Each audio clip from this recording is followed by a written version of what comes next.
Good afternoon. Wildfires have forced more people to flee in our province. A blaze on Vancouver Island pushed hundreds of campers out and has cut power near Bamfield. Meanwhile, a wildfire near Osoyoos did prompt evacuation. Alerts will have updates on both. Then the province says it will appeal a landmark Indigenous rights and title ruling that has granted the Cowichan Nation fishing rights and Aboriginal title over a piece of land in Richmond. And after the news break, Victoria Mboko is Canada's newest tennis champion. We'll check in with some local players and get your reaction. I'm Dan Burwood, in for Michelle Elliott. Welcome to BC Today. Thanks for joining us on radio, television, and on live stream. Before we get to our topics of the day, we're going to begin with an update on BC's wildfire picture.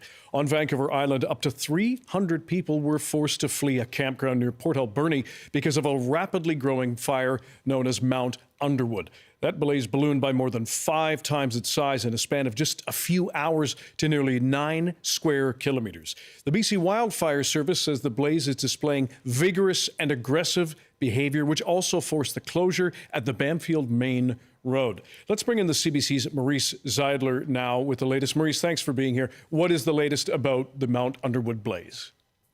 Yeah, Dan. So as you mentioned, this is a fire that has just grown so quickly. I spoke with someone in Port Alberni earlier today who said he could see the plume of smoke from his living room window. When he checked at 6 o'clock last night, the fire was 50 hectares, and by 8 o'clock, it was already 500 hectares. And as you mentioned, we know that the fire now is at about 900 hectares, or about 900 square kilometers. So a very, very aggressively growing fire. We just heard from the BC Wildfire Service. They gave an update on this. They said the fire is considered rank 4 and 5, and that's out of 6. So this means this is a pretty vigorous fire, and you can see the big flames burning all the way to the tops of the trees. Just in terms of their response on this, they said initially they had an air tanker, 4 helicopters that responded last night, as well as helicopters equipped with night vision. And, obviously, this fire is still burning out of control. Some other important updates here, Dan. The road between Port Alberni and Bamfield is closed. So there is another road out of Bamfield to Lake Cowichan, which is still open. But right now, the main road that most people take to Bamfield is closed. And Bamfield, because of this fire, is without power. And that's likely to last for at least 72 hours, is what we're hearing from the regional district. But really, the only evacuation order that we know of right now so far is, as you mentioned, the China Creek Regional Park and Campground, where 300 campers were evacuated last night. And from what I've heard so far, that evacuation went very smoothly yesterday. There's also some structural protection that's been put in place for some other private campgrounds and some mills and some log sorting facilities in the area. But the regional district is asking people to please stay away from Bamfield unless you are a resident, just so that nobody puts any additional pressure on that area. And for those of you watching on YouTube and on our live stream, some of the video we're seeing from people in that area, those are very large and imposing and frightening smoke clouds. You mentioned speaking with at least one person in the area, Maryse. What else are you hearing from community members? People in Port Alberni are worried. I mean, it looks so huge from where they are. But just for context, and the fire is 12 kilometers away. And from what we heard from the BC Wildfire Service, it is blowing away from Port Alberni. So neither Port Alberni or Bamfield are at risk. And like I mentioned, that road to Bamfield is closed, so people are concerned there. We spoke with the Alberni Regional District, or about Alberni Cowichan Regional District Chair John Jack earlier today. He said people in Bamfield are very resilient. They're not, strangers to situations like these. I also spoke with the Bamfield Marine Science Center. A bit of a tricky situation for them because this is their busiest time of year right now. Oh. They host tons of university students that are there doing research. So a concern for them, they're keeping a very close eye on the situation. John Jack did also say that there is a possibility that road to Lake Cowichan might also close, and they're keeping a very close eye on that situation. But I mean, generally, Dan, I would say just people on Vancouver Island are just very concerned. It has been very hot, very dry, as it has for you folks in Vancouver. And it's also been quite windy here. And people are just recovering from this wildfire at Wesley Ridge, which they just got under control. So it's definitely a situation for folks here on Vancouver Island that people are keeping a very, very close eye on. Understandably concerning, especially as you mentioned how fast this fire grew. The CBC's Maryse Zeidler reporting from Comox. Thank you, Maryse. We appreciate it. Thank you, Dan. Let's turn to the BC interior, southern interior now, where a blaze west of Osoyoos Lake in the Okanagan-Similkameen continues to burn. The BC Wildfire Service says, though, the Conifrid Creek wildfire grew to 7.5 hectares, but is now considered held. 3 properties are under evacuation alert. Let's go to the CBC's Tiffany Goodwein. She is near the site of the blaze right now. For those watching on video, we can see it behind you, the smoke as well, and the damage. Tiffany, what is the latest from where you are? Yeah, so Dan, the fire is listed as under control. The BC Wildfire Service says that it has grown to about 10.1 hectares. Last night, the fire was described by officials as fast moving. Several members of the BC Wildfire Service, as well as the local Osoyoos Fire Department, responded to the call. Highway 3 was at one point closed in both directions, but has since reopened. And as you just said, there were 3 homes put on alert. And what are you able to see in terms of either damage or aftermath right now? Yeah, so I'm currently standing at a very popular lookout spot here in Osoyoos. Now, on one side, you can see like this very beautiful view of the lake and the vineyards. And then on the other side, you can just see a really charred up mountain. You can see, I don't know if you can hear that, but that's BC Wildfire Service. They're out with their hoses and they're pumping out water. You can just see flat on this one side of the mountain here. So it is really quite the contrast in situations where I'm standing. Well, it's good to see, good to hear that it is being held, and we're not seeing the anymore, at least from where you are, burning. What are you hearing from people who've been affected and are nearby?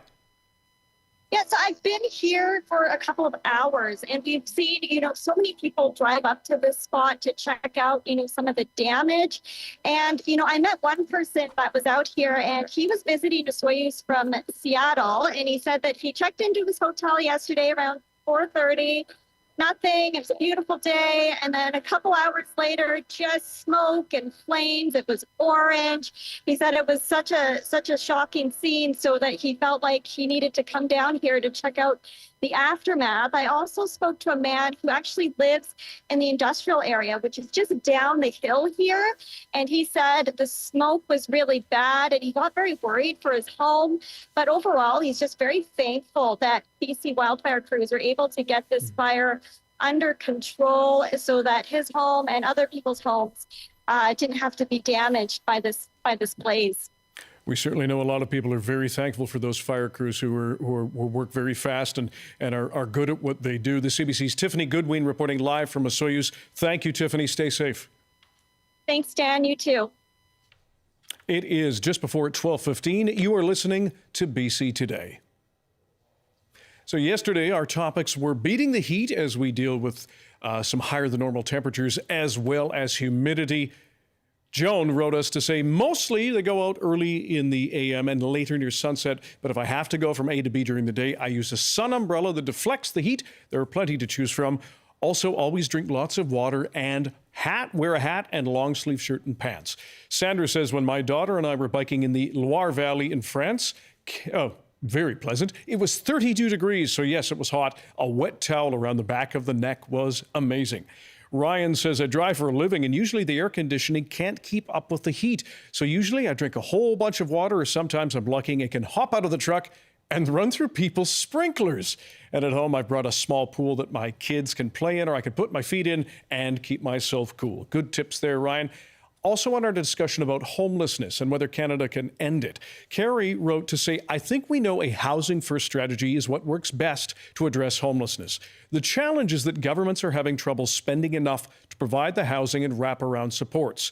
She also says, what I don't understand is why building both supportive and subsidized housing isn't a main goal of the current government's priority national projects push. We appreciate all of your emails. Thank you very much. You can email us bctoday@cbc.ca.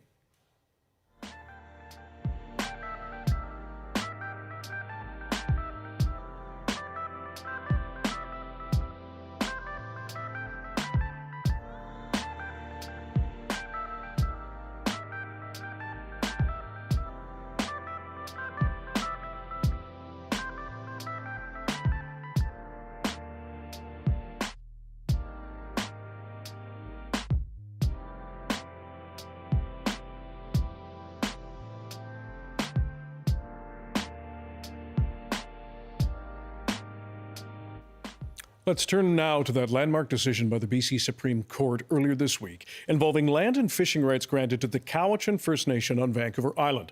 After a trial that lasted 513 days, the court ruled the nation has Aboriginal title to a parcel of land on Lulu Island in Richmond, alongside fishing rights in the south arm of the Fraser River. The area was home to an ancestral Cowichan Nation village, but the ruling has met opposition from other First Nations, including Musqueam and Tsawwassen.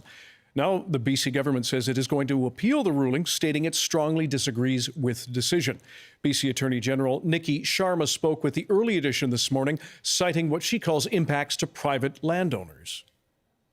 In this matter, Cowichan made a claim to title to areas that were held by private landowners.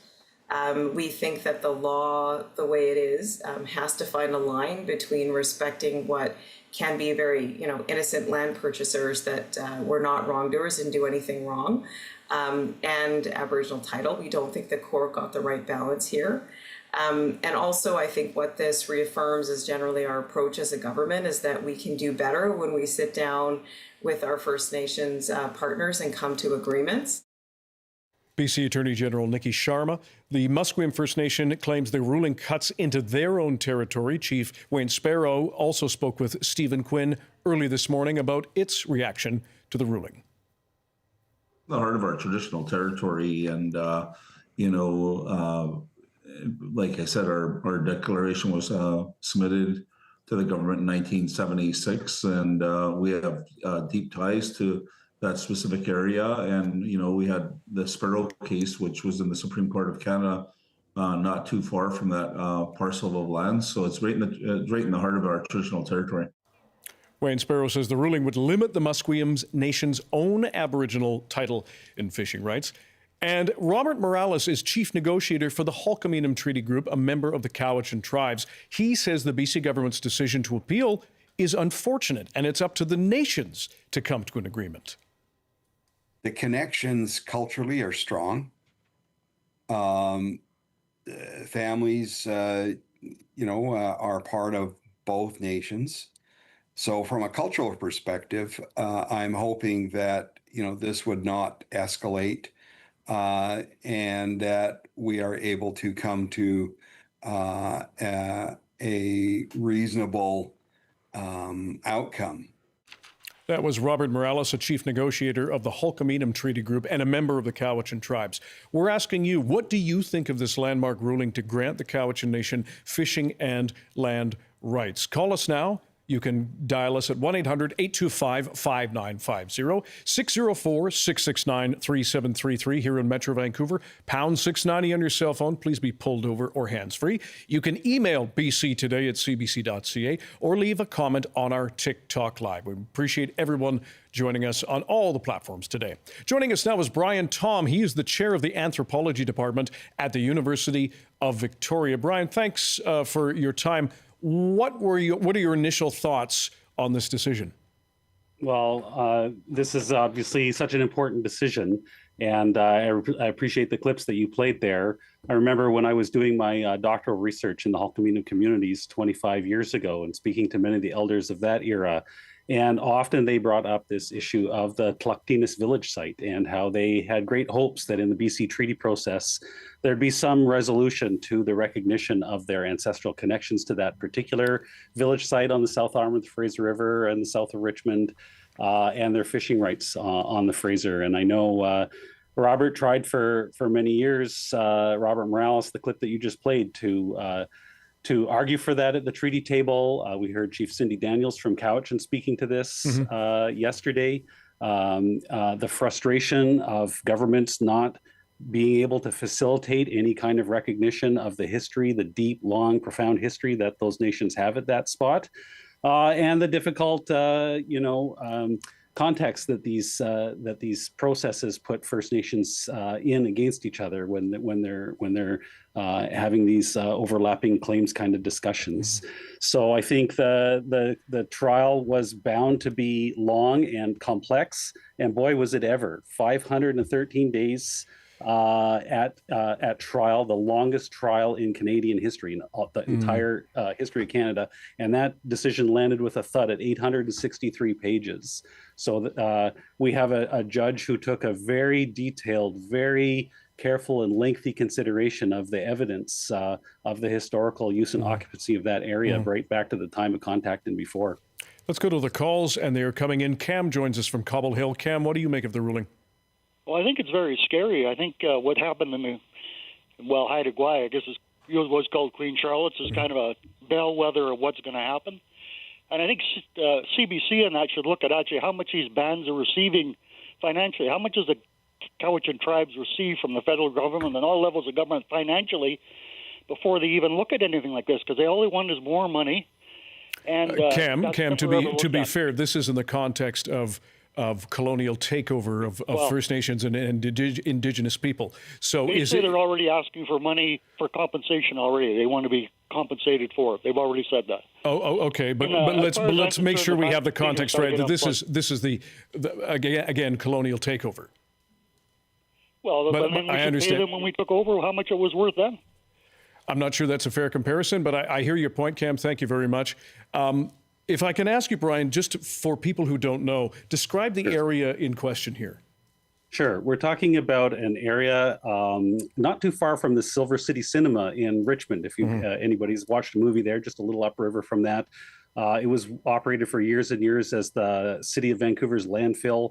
There was once a large archaeological site there, and before that, there was a large Cowichan village there with over 100 long houses that stretched along the bank of the south arm of the Fraser River on the north side there. At certain points of the year, there would be over 2,000, 2,200 people living in that village, especially during the sockeye time right about now. And those families were from the island communities, Cowichan, Penelakut, Liaxin, Halalt, Staminas. And so today, there's a Port Authority fuel depot there. There's a golf course, some agricultural lands, and so on. And Cowichan sought a declaration of title on the lands that were held by the Crown and by the municipality. So they left the issue of the small private landowners aside. But I think that. Of course, the fact that the fee simple lands are on the table is the key difference between here and what your previous caller was speaking about in the Haida decision. So here we have the Halkamentum communities whose almost their entire territory has been turned into private land, largely through the ENN Railway Grant of 1884, which privatized the entire east coast of Vancouver Island. And they've been at the treaty table since 1993 trying to get an agreement to recognize their territories, and frustrated that private land has never been on the table for discussion. This case, I think, provokes through a judgment a more deep and considered, legal context for what is the coexistence of Indigenous land titles, Aboriginal title, and fee simple title. Let's go to Nash in Richmond. Nash, what do you make of the ruling? Well, I think the ruling was a great ruling, and I think the BC government, the NDP, should respect that ruling. If they don't respect it, why should the rest of us in the community respect any laws that they put up? We have a justice system to preserve democracy, and the NDP should realize that after how they've obliterated people's health care under ICBC and all these other things. You have no rights as it is, so they should respect those laws, and Cowichan shouldn't back down. They should go after the suing all the small businesses. They should be paying rent to the Cowichan. All right, Nash, thanks very much for your call. Jim is joining us from the Thompson Valley. Jim, what do you make of the ruling? An opportunity to read it. and watch the CPAC proceedings. But I think this ruling may create some economic instability in British Columbia. When private property is included in a takeover, potentially, that will send signals to a lot of people that real estate in BC could be a gamble, and so could starting up a business in BC. Can the BC government afford to pay these people out, or will these people just lose their land? As has occurred up north, well, I don't think they lost their land, but there's hunters and fishing cabins that lost their rights, and they weren't compensated when there were treaties signed. So compensation is going to be a big issue, and it could be a very expensive issue for the British Columbia government. Do you see any way to either a compromise or a settlement that may not go through the court process again, Jim? Well, that could potentially happen if all the parties want to sit down and agree to things. Statistically there is a potential there, but I don't think it's a very good one. I think there's going to be a lot more court cases, and I could see potentially some bans siding with the NDP government over this and going to court to repeal it. And we saw that from Musqueam and Tsleil-Waututh already. Appreciate your call. Thank you very much there, Jim. I want to get to Carl as well in Nanaimo. Carl, what do you make of it? It's rather complicated by the fact the judicial system is very biased against interpreting any of the original ownership question. About title and occupation of land. And I've worked on both sides of the treaty process. I understand you were a retired treaty negotiator, is that right?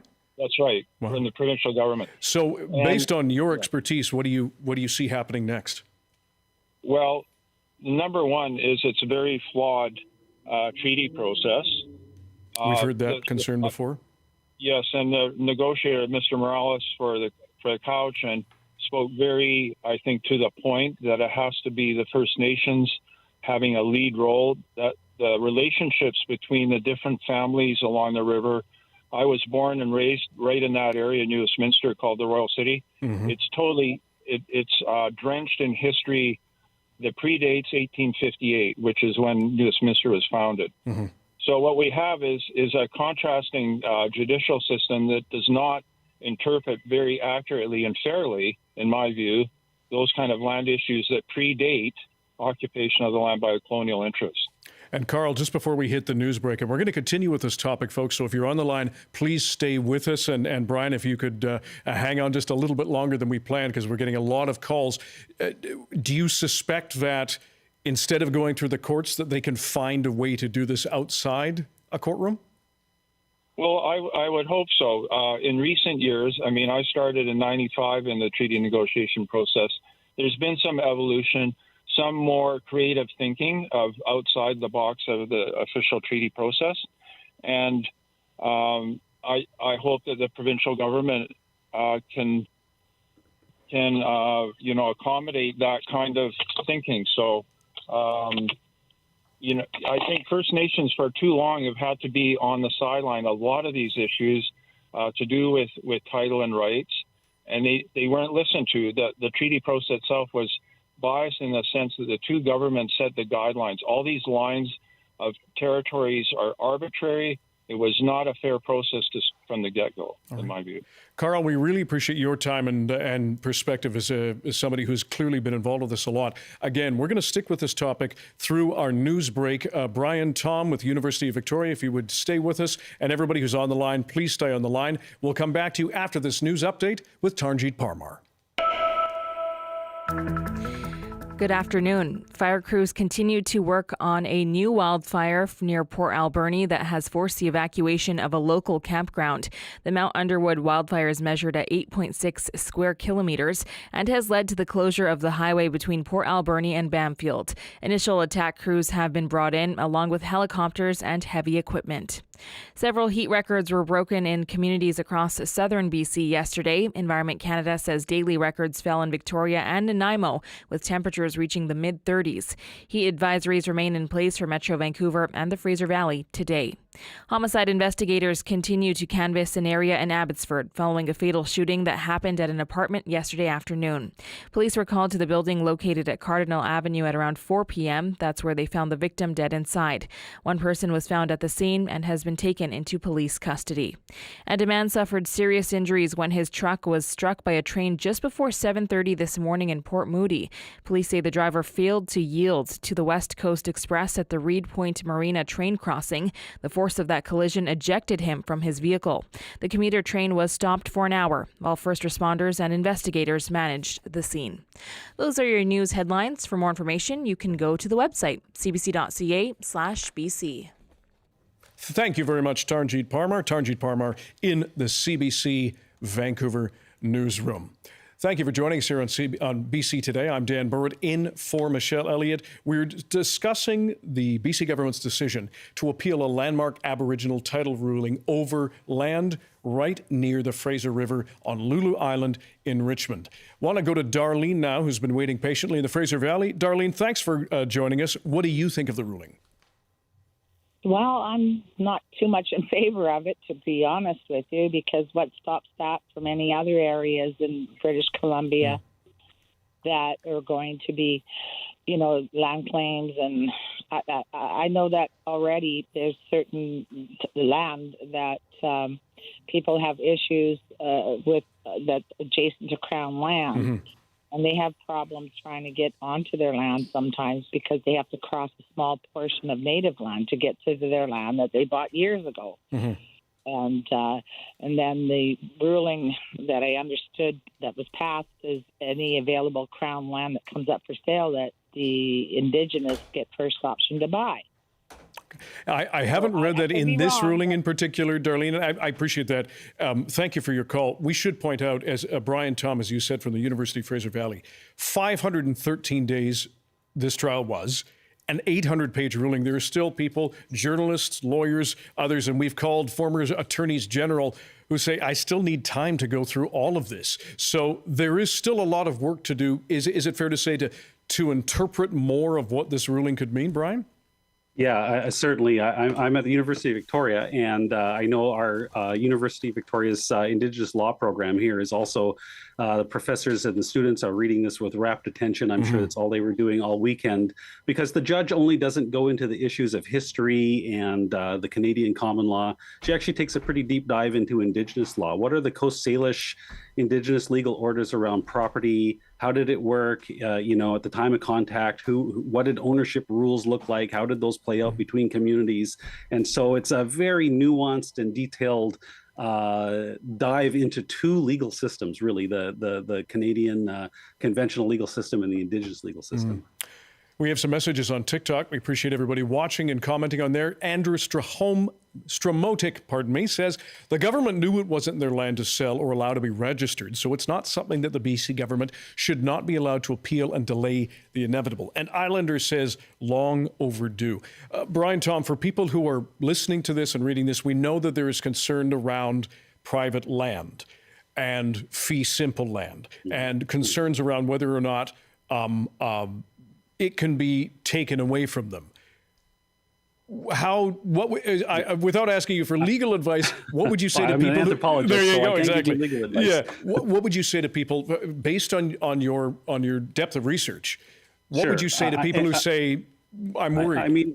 First of all, I think it's fair and not entirely unexpected at all that our Attorney General appealed this right away. We really do need in Canada the Supreme Court of Canada to make a final determination about the relationship between Aboriginal title and fee simple title. We know, for instance, in Australia, when all of that worked out after years of native title claims there, that any time a fee simple title, private property is created, it extinguishes the native title. So does that work the same way in Canada? We've never had a court make a ruling on that. We actually don't know. We don't know if, in fact, the Indigenous title might be an underlying title on top of which the fee simple title is a burden. And so Indigenous communities maybe have some sort of decision-making or land use planning authorities that give rise from that underlying title. All of those things are legal unknowns. And so this decision opens the door for the higher courts to consider the deep legal traditions in Canada, and to work out what that relationship is. I think in the short term, nobody's going to lose their homes or anything like that. I think the judge was pretty clear in the decision. She said, I demand that the governments approach Indigenous communities in negotiations in good faith, with the honor of the Crown in their mind, to reconcile these two issues, the Aboriginal title and the fee simple title issue. So the courts are even saying, governments, you can't just say private land's off the table. You just need to go negotiate it. And I think that's going to, for people like Robert Maryse, who've been waiting for 20 years to have a negotiation over the fee simple issue because it's been illegal, unknown in Canada, this will provide at least a framework for that discussion to happen. Last question to you, Brian. We appreciate your time. The province of the Musqueam Nation said we already know they plan to appeal. Where do you think what does this say about inter-tribal, inter-First Nations negotiations in BC? Yeah, well, I think it says a lot about our adversarial court system. I think, within the communities, families have these connections, but when we're drawn into an adversarial court system where, issues of exclusivity are paramount, you're led down a kind of, an all or nothing discussion. I think that what Cowichan Nations did here when they filed this claim, they looked for a very specific finding a title at a very specific footprint in their old village site. And Musqueam, in their 1976 declaration, which they've stuck to like glue ever since, it's a broad territorial declaration that includes Tlaktinas. And so the difference between spot title and territorial title is significant. So we're going to find out if this declaration just creates a hole in Musqueam's title, or if it pushes back their boundary, or whatever. So certainly the courts are going to be, changing Musqueam's future on that one way or the other. There is a lot to consider and a lot more work to do. Brian Thom, Chair of the Anthropology Department at the University of Victoria, joining us from Victoria. We really appreciate your time and your expertise on this, on a very complicated ruling and story. Thanks for guiding us. Thanks. Stay cool, everyone. This is BC Today on CBC. We're on Radio 1, CBC Television, and live streaming on our website, cbc.ca/BC. Also on YouTube and at CBC Vancouver and on the CBC News app, as well as on TikTok. My name is Dan Burritt. I'm in for Michelle Elliott for the next 2 weeks. Coming up, Canada is feeling the glow of tennis victory with Victoria Mboko's win at the National Bank Open. We're going to speak with some tennis instructors, and we want to hear from you, and that'll be coming up momentarily. And thanks for joining us again on CBC Radio 1, on television and live streaming on the CBC Vancouver YouTube page. And we have Gloria Makarenko up next for a preview of what's coming up on the Coast. Hi there, Dan. It's Gloria Makarenko here with a little bit of a glimpse into what we've got lined up for On the Coast later this afternoon. We're going to talk about Vancouver and the partial host of one of the largest sporting events in the world. Yes, a slice of it is coming to our doorstep. The FIFA World Cup is going to host a handful of games here as part of a joint bid that includes the U.S. and Mexico. But to pull that off here, it's going to take a lot of work, and FIFA is now inviting volunteers to come join. So we'll talk more about that effort this afternoon. And in the BC bracket semifinal, it'll be down to the BC flag and the totem pole, the Indigenous art form that only exists on this coast. So we are looking for the best symbol to represent BC. This afternoon, we're going to meet a carver who can tell us more about what goes into totem poles. So join us for On the Coast between 3 and 6 this afternoon. Sounds good, Gloria. Thank you very much. You can hear On the Coast on CBC Radio 1 in Metro Vancouver and anywhere on the CBC News app.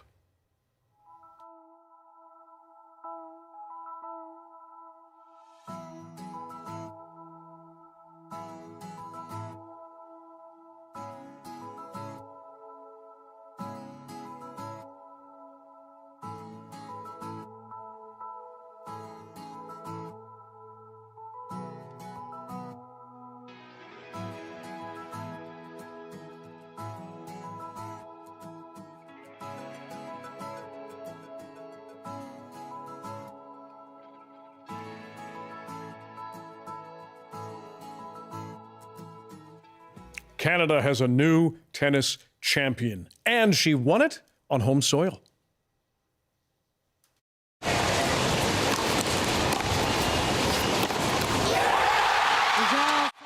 There's the moment. 18-year-old Victoria Mboko won the National Bank Open in Montreal last week, the youngest woman to knock off 4 Grand Slam winners in the same tournament since a 17-year-old Serena Williams did it at the 1999 U.S. Open. And Mboko moved from 350th in world tennis rankings last year to 24th now. And she tells the CBC's Christine Birak she's enjoying this moment.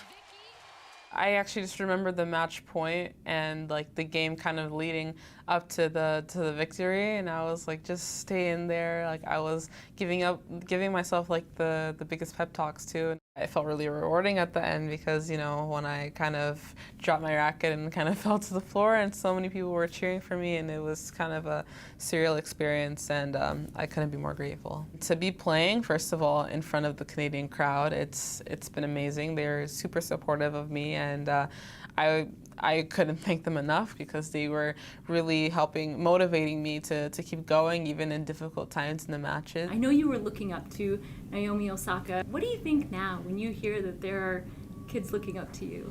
I mean, that's kind of crazy. I mean, I feel like I was always that little girl that was being the little fangirl and looking up to so many idols and great players, but you know, to be a role model for other girls too, it's like really touching. I could say that's a goal of mine, to just inspire the next generation, especially in Canada. You know, there's so much potential out there. And yes, her success has also inspired tennis players and other athletes across this country. We're asking, what do you make of Victoria Mboko's victory? Does it inspire you to pick up a racket, some kind of sport, and encourage perhaps others to do so? Give us a call now, 1-800-825-5950. In Metro Vancouver, the number is 604-669-3733. You can hit pound 690 on your cell phone. Please be pulled over or hands-free. You can email us, bctoday@cbc.ca, or leave a comment on our TikTok Live. Joining us now are 2 BC brothers who know tennis very well. Spencer and Marshall Makoff are the founders of Summer Smash Tennis, dedicated to teaching students the game. They've also partnered with the Musqueam, Squamish, and Tsleil-Waututh nations to provide ongoing tennis programs to Indigenous youth and adults. Thank you very much, gentlemen, for coming in today. Thank you for having us, Dan. Thank you, Dan. For both of you, whoever wants to start, Spencer or Marshall, what was it like watching Victoria win? I can start. Sure. Yeah, it was incredible. I mean, it's inspirational. She has a beautiful game, a full game, aggressive game, fun to watch. And you know, she's a great story as well. Mm-hmm. She came, I know her parents immigrated from the Democratic Republic of Congo, and she provides a new face to tennis in Canada, really. And I heard before, you know, how does she inspire tennis in Canada? I can tell you, we see it all the way down to the grassroots level, is that when these players, you know, Shapovalov, Bianca, Felix Auger-Aliassime, when they're doing well, everyone wants their 4-year-old to become the next, you know, the next Leylah Fernandez, and now it'll be the next Victoria Mboko. Yeah. Are you hearing that from the students and the people you play with? Definitely. Yeah. We're hearing it in our camps. We're hearing it in our classes, and with our kids and our adults. She's made a huge name for herself in such a short time as a, you know, young, polished woman that is now on the global stage for tennis. And I think we feel in our community that there's a new superstar and a new person to look up to, a new role model. It's a good reminder, though. We were speaking with one of her former coaches, Sarah Caddy, who said, this is not overnight success. This is grinding out and working on a game, and particularly on hard court, that is really hard on your body. So this, I mean, the effort that you put in, you see it at camps and that you run, but this takes time, doesn't it? Absolutely. I mean, it's a process that starts when you're very young, and it requires a team. In this case, I know that she was training with Tennis Canada, with the facility that they have, and I'll mention as well that Sarah Caddy coached us when we were younger. Oh, really? Yeah, we're still good friends. Oh, nice. Yeah, and she puts in great work, and it's really it's a commitment from everyone from day one. It shows incredible character from her, and it shows the support that we have in Canada for this sport, which is only growing, and it's great to see. The fact that she's 18 years old and has, I mean, really outlasted those 4 Grand Slam winners. What does it say about that training and development? Because I know that Sarah Caddy, when we asked her, said one of the best things we can do is for players to leave Canada and go test their skills in Europe, in Asia, and other places. So what do you think about us, I guess, expanding the horizons and getting people out into the world? Yeah, I mean, like you said, Dan, tennis is a sport where so much of the work happens behind the scenes, behind closed doors. The other side of it is to really reach that global stage and become a world champion, to play at the highest levels of professional tennis. It often means leaving Canada. It often means going to different parts of the world to challenge yourself against different countries' best, and to harden yourself so that when that moment arises, when you're at home in Montreal in front of the entire nation playing in the biggest tournament in Canada, that you can perform your best because you've practiced those moments throughout your childhood, throughout your professional career, so you can execute when it matters. What do you think it does for the game and the tournaments in Canada itself? So she roars and again outlasted these players, and they weren't in straight sets that she won all these matches. But what do you think that's going to do for the game in general, and perhaps expanding the notoriety and perhaps the appeal of the National Bank Open and other tournaments? Absolutely. I mean, I think, as I said before, it starts all the way down at the bottom with say, but with participation at beginners. It inspires beginners to play, to continue the sport. They see that their country is successful. They see that that's something they want to get into, and they can succeed on the biggest stage. And it really goes all the way up from there. It's, beginner, intermediate players will play more participation in tournaments, more funding as well. It's really systemic in Canada, I would say, the effect of having a great player and a great role model like Victoria Mboko. Let's go to the lines now. Deirdre is joining us from North Vancouver. Deirdre, what do you make of Victoria Mboko's victory? Well, I happen to be in Toronto. I'm from North Van, and my sister surprised me. So I was watching the men, and firstly, I would say that the women dwarfed what we were watching on the men's side. Yes, I'm a Canadian first, but I am a tennis fan. So I really just wanted to focus on her family, and these international elite athletes really often will struggle down the road with mental health and identity issues. And I really hope that I felt very hopeful that family is deeply connected, and the fact that the siblings ran down and celebrated her, I'm just very hopeful that will create sort of a grounding and perspective, because it will become tougher as she gets better and maybe actually struggles with some losses down the road. All right. Deirdre, appreciate call. Spencer and Marshall, I see you nodding along there. Who wants to take that on? I mean, the family unit is incredible. And they got a lot of laughs when their dad was bringing the dog into the arena as well. Yeah, the dog is part of the family unit. Yeah. We've seen that before with Bianca Andreescu. Indeed. But I think the caller is totally right that having a strong community, having a strong support system is incredibly important to success in any, I think, high-achieving pursuit. And professional tennis is one of the toughest things that you can endeavor. So I think there's a lot of solidity and belief that people have in Victoria because of that backing that she has with her family. And you can see that she's a really grounded person. But you're right that with success, there comes challenges and there comes risks. She's been on the steepest ascent of any player this year. She was on a crazy tear starting in February, and now it's culminated in winning the National Bank Open.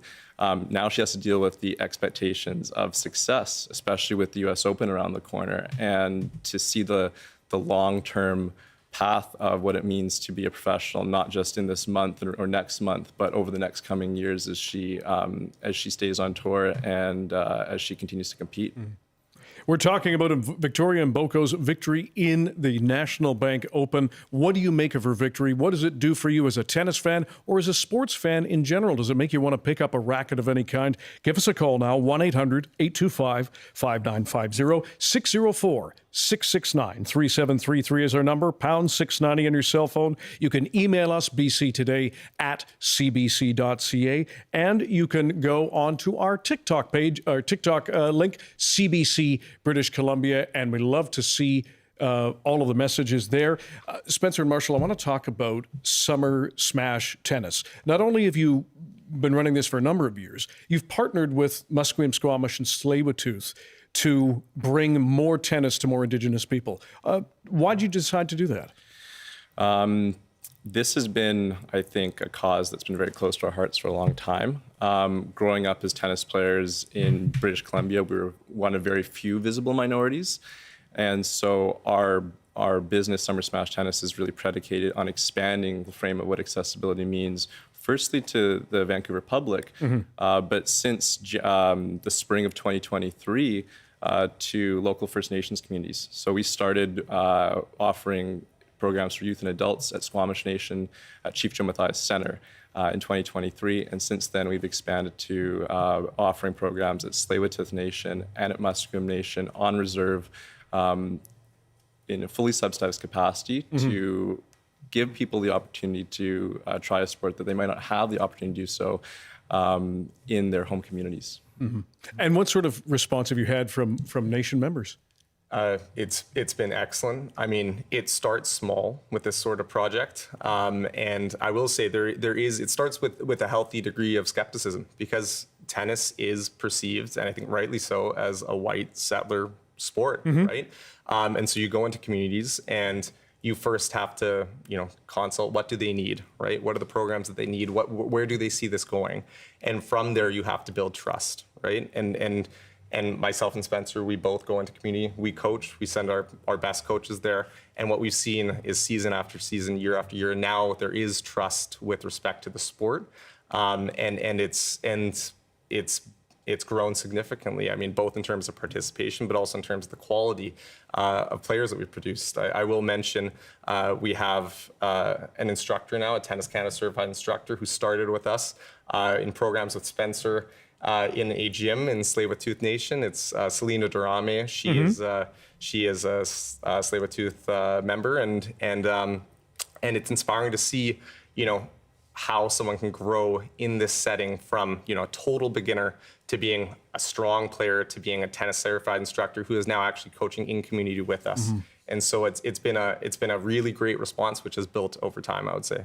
Interestingly, we had a comment on TikTok from Frankie011 who said, tennis is an expensive sport, not in the hands of everyone. I have played tennis for about 5 years. It was something that my partner and I picked up to avoid boredom during the depths of the pandemic. And years later, we still love it. And watching Victoria do what she did was quite amazing. But it isn't a cheap sport, particularly if you've got a nice racket, you want to get the balls, and then you have to find space for it. And now it seems tennis players, perhaps, I don't know what the balance is, they're competing with pickleballers for space, and I see you both laughing. So how is finding that balance between this really popular sport now, but also perhaps tennis still being better established, if we can call it that? Spencer? Yeah, I think there are still really strong and well-justified preconceptions around tennis being exclusive, expensive, difficult to access. But I think when you strip the sport down to its basics and what it really means to play, it can be done in a way that is accessible, is easy to try, and is something that whether you're 4 years old or you're 80 years old, you can participate in, you can develop and grow as a player and make that part of your identity or your community's identity as well. So I totally hear the TikTok comment in terms of tennis can be really bougie, it can be really exclusive, but at the same time it can be a grassroots sport, just like the ones that we think of like soccer or like basketball. You need a racket, you need a ball, you need a partner, and hopefully you have a good coach as well. Good idea. Marshall, can I ask you, what does, on the court level, what does tennis teach people? What's the sales pitch? What does it, I think we can start before what it teaches them, the benefits, right? It's shown to increase longevity. It's shown to increase quality of life, decrease all risk mortality, right? And so I think that's part of the pitch. But that's a good pitch. Yeah. But two, it's a great social activity, right? You can have fun, you can increase your health, and it teaches you, I think, perseverance. if you are competing, you are alone out there, you know, except for now, I understand at the pro level, you have on-court coaching, but that's been recent, and that doesn't happen at local tournaments. And it teaches you, I think, as well, what, you know, the importance of hard work, the importance of dedication to something over time, because it is a difficult sport, right? It's you've played for 5 years, you know, absolutely. Good Lord, it's hard. It's a steep learning curve, Yeah. and it takes a certain degree of experience and technical ability to really meaningfully participate. But at the same time, you see so many people fall in love with the sport, right? And so I think when you couple that love with that love for the sport, with that, you know, need to become better and strive to improve, it really teaches people, you know, to put in the work, to persevere, and that way you can achieve, you know, what you want to, and become the player you want to. And lastly, we appreciate your time. If people want to find out more information, where can they go? You can find us online. We're at www.summersmashtennis.ca. We're also on Instagram. We provide the majority of public tennis lessons to the City of Vancouver through community centers, through Vancouver Park Board. You can Google Summer Smash Tennis and find us, Dan. All right. Spencer and Marshall Makoff, we appreciate your time, the founders of Summer Smash Tennis. Thank you so much for coming in and joining the discussion. Thank you, Dan. And that's it for our show today. Thank you for calling in and joining the discussion. We'll read your emails as well. You can always email us again, bctoday@cbc.ca.